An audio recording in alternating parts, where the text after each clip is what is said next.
Đi vào đi. Vào đây.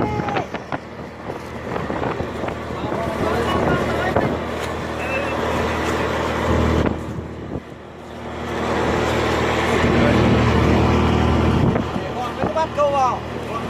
Vâng. Tan rồi. Chưa tan. Tan rồi.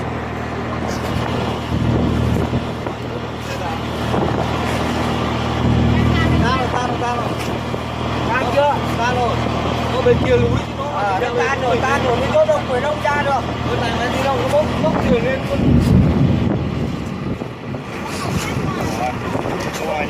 Nhìn bên kia thì đang quay rồi.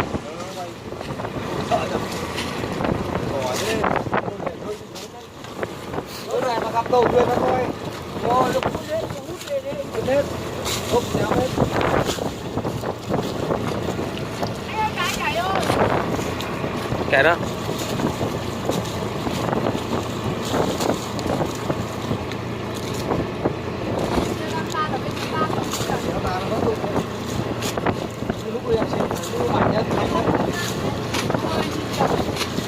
Mất chân rồi, tan rồi, cụt chân rồi. Ê ôi trông kinh nhỉ.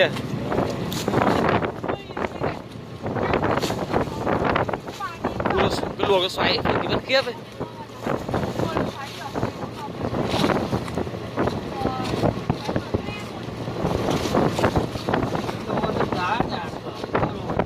Ôi đến đây rồi đấy. Nó đang ra đây này.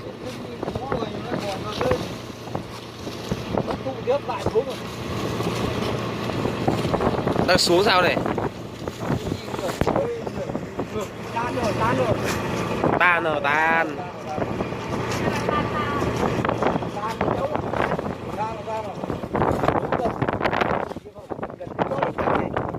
Nếu mà nó vét đúng mình thì nó bay sầu lươn ra cả dương vào này.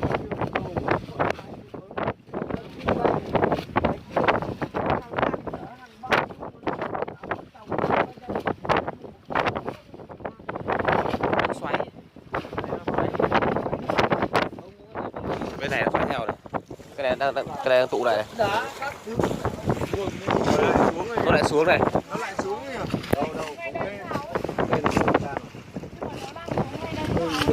Đấy nha, sự đang ra đây nhưng mà gió mạnh quá nó quẩy đám mây đấy đây này đang bay ra mình gió mạnh mình mới đang bay ngược gió nữa. Gió kiểu nó quẩy mà quẩy đúng chưa?